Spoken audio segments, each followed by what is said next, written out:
To Suman TV నేను మీ హరి అన్నమయ్య జిల్లా మదనపల్లి నియోజకవర్గం రామసముద్రం మండలం నందు గుంతలపేట గ్రామం నందు ఉన్నాం. ఈ రోజు ఇక్కడ పౌర్ణమి సందర్భంగా అక్కడ అయోధ్యలో శ్రీరాముడు బాలరాముడు ప్రతిష్ఠ అయిన సందర్భంగా ఈ రోజు ఇక్కడ గొప్ప కార్యక్రమం అయితే తలపెట్టారు. అదే విధంగా కాకుండా ఇంతవరకు అన్నమయ్య జిల్లాలోని కనీవిని ఎరగని రీతిలో మారుమూల గ్రామంలో కనీవిని ఎరగని రీతిలో ఈ యొక్క నాటకాన్ని అయితే ప్రదర్శించడానికి అంతా ఏర్పాట్లు అయితే సిద్ధం చేశారు. మనమైతే ఇక్కడ చూసిన భారీ సెట్టింగ్స్ మరియు దాదాపు 5,000 నుంచి 6,000 మధ్యన ప్రజలు మామూలుగా జనం వచ్చి ఉండేదానికి కూడా ఈ నాటకాన్ని వీక్షించేందుకు కూడా ఏర్పాట్లు చేశారు. సీనియర్ కళాకారులు కానీ మనతో ఈ పెద్ద ఈ కార్యక్రమం నిర్వాహకులు కూడా మనతో ఉన్నారు. వాళ్ళని అడిగి తెలుసుకునే ప్రయత్నం అయితే చేద్దాం.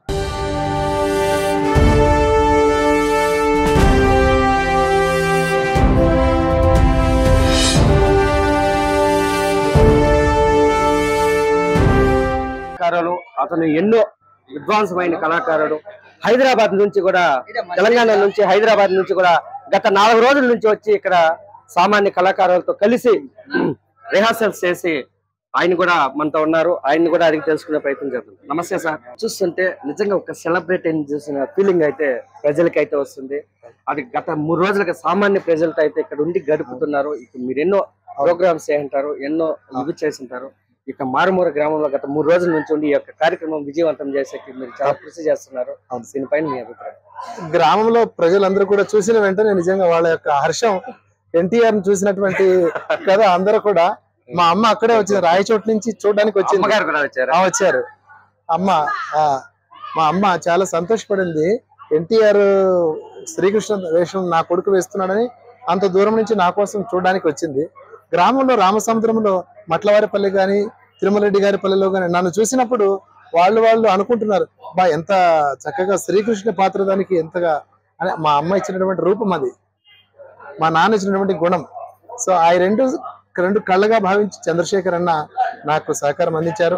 నా తోటి ఆర్టిస్టులు కూడా నన్ను ఎంతో సహకారం అందించి నన్ను ఎంతో ప్రోత్సహించినటువంటి తోటి కళాకారులకు కూడా కృతజ్ఞతలు తెలియజేస్తాను. మహాభారతమే వినాలి అని శాస్త్రం చెబుతుంది కాబట్టి నిజానికి ద్వాపర యుగంలో జరిగినటువంటి మహాభారత ఘట్టాన్ని అభినయ రూపకంగా మా స్నేహితులు చంద్రశేఖర్ భాగవతర్ గారు, నాకు తిరుపతి నుంచి 30 సంవత్సరాల నుంచి నా క్లాస్మేట్ కాదు, నా సీనియర్ అన్నగా భావిస్తాను.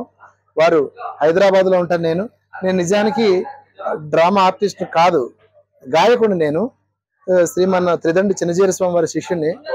అన్న శ్రీకృష్ణ పాత్రధారిగా నన్ను సెలెక్ట్ చేయడం నా పూర్వజన్మ సుకృతంగా భావిస్తూ, మా అమ్మా నాన్నల యొక్క ఆశీస్సులుగా భావిస్తూ, కళలు ఎప్పటికీ కూడా జీవ కళలుగా ఉండాలని ఈ యొక్క మదనపల్లి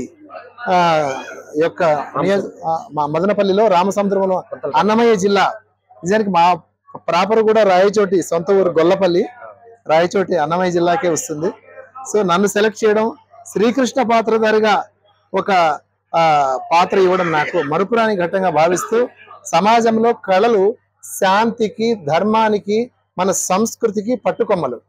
కళలతో ఉండడం వల్ల మనసు ఆహ్లాదకరంగా ఉండడంతో పాటు తన సంస్కృతిని ప్రతిబింబించే విధంగా ఉంటుందని ఈ యొక్క మహాభారత అభినయ నాటకం ప్రపంచ ప్రఖ్యాతిగాంచాలని ఈ రామసముద్రానికి ఆడినటువంటి కళాకారులకు కర్త కర్మ క్రియ దర్శకత్వం అన్ని కూడా నిర్వహించినటువంటి మా చంద్రశేఖర్ అన్నగారికి వంశకీర్తి జరగాలని కోరుకుంటున్నాను. ఈ విధంగా ఈ యొక్క నాటకం కోసం చూడండి, ఇక్కడ ధర్మరాజులు, కౌరవులు, మొత్తం ఈ రాజులు అనే వారంతా మొత్తం ఇక్కడ ఈ విధంగా ఈ సెట్టింగ్స్ అయితే ఈ విధంగా చేసి, ఇక్కడ సింహాసనాలు, ఇవి సింహాసనాలు అంటారు, ఈ విధంగా ఇది చేసి ఇక్కడ పొందుపరిచారు.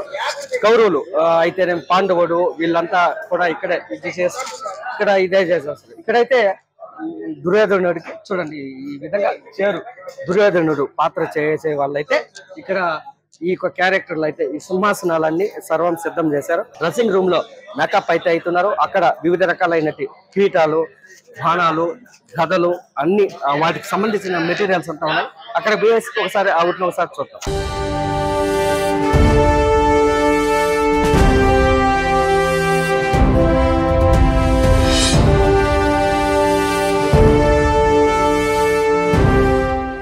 ఈ నాటకం పాండవుల కౌరవులు మహాభారత యజ్ఞం ఈ యొక్క కార్యక్రమాన్ని ఈ యొక్క నాటకాన్ని అయితే ఇక్కడ ప్రదర్శిస్తున్నారు. వారికి సంబంధించి అంతా ఈ కిరీటాలు అయితేనేమి ఇవంతా భారీ సెట్టింగ్స్ లో ఈ విధంగా బెంగళూరు నుంచి పిలిపించి ఈ విధంగా క్యారియన్ అయితే వచ్చి దాంట్లోనే మేకప్ అన్ని చేస్తున్నారు. అక్కడైతే కళాకారులను అయితే మేకప్ కూడా చేస్తున్నారు. దుర్యోధనుడు, కృష్ణుడు, భీష్ముడు ఇలాంటి వాళ్ళు కౌరవులనంతా ఇక్కడ మేకప్ చేసి వాళ్ళని ప్రత్యేకంగా మేకప్ చేసి వాళ్ళ కళని పండించుకోవడం కోసం ఈ విధంగా మేకప్ చేసి ఆడియన్స్ ముందుకు వచ్చి వాళ్ళ యొక్క నాటకాన్ని అయితే ప్రదర్శించి అంతరించిపోతున్న కళలను అయితే పండిస్తారు. ఇప్పుడు పండించడం కోసం ఇప్పుడు తరానికి భావి తరానికి చాటి చెప్పే విధంగా ఈ యొక్క కళాకాండాన్ని ప్రదర్శించడం కోసం మన ముందుకైతే వస్తున్నారు. ఇప్పుడు ఈ కార్యక్రమం నిర్వహిస్తున్న అటువంటి ప్రదేశం అయితే మన మంజునాథ్ రెడ్డి గారిదే. ఇక్కడ ఎంతో వాళ్ళని కళాకారులని ప్రోత్సహించాలనే ఉద్దేశంతో ఆయన ఎంతో కృషి చేసి ఖచ్చితంగా ఈ యొక్క నాటకాన్ని ప్రదర్శించాలా, ఎంతైనా కూడా పర్లేదు, సహాయ సహకారాలు అందించడం కోసం మేము ముందుంటామనేసి తను పంట పొలాన్ని దాదాపు 5 ఎకరాల పొలాన్ని ఏమి పంట చేయకుండా ఈ యొక్క నాటకం కోసమే ఆపేసి సార్ నమస్తే సార్. సుమన్ టీవీ థ్యాంక్స్ అండి. ఇది చాలా మహత్తరమైన కార్యక్రమం. ఇది అసలు మేము ఎప్పుడు చూసే ఉన్నాం, ఇన్ని రోజులైంది. నాకు దాదాపు 42 years.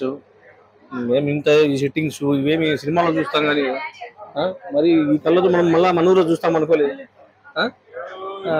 మన ఈ కార్యక్రమానికి మనం దిగ్విజయంగా చేయడానికి మన టీటీడీ రిటైర్డ్ ఎంప్లాయీ గారు, ఆయన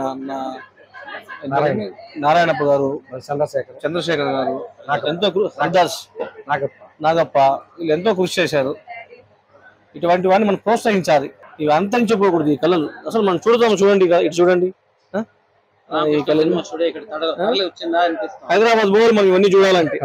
మన ఇంటికాడికే తీసుకొచ్చారు. ఇది నిజంగా చాలా థ్యాంక్స్ అండి. ఇట్లా నివేదంగా ముందుకు సాగాలని కోరుకుంటూ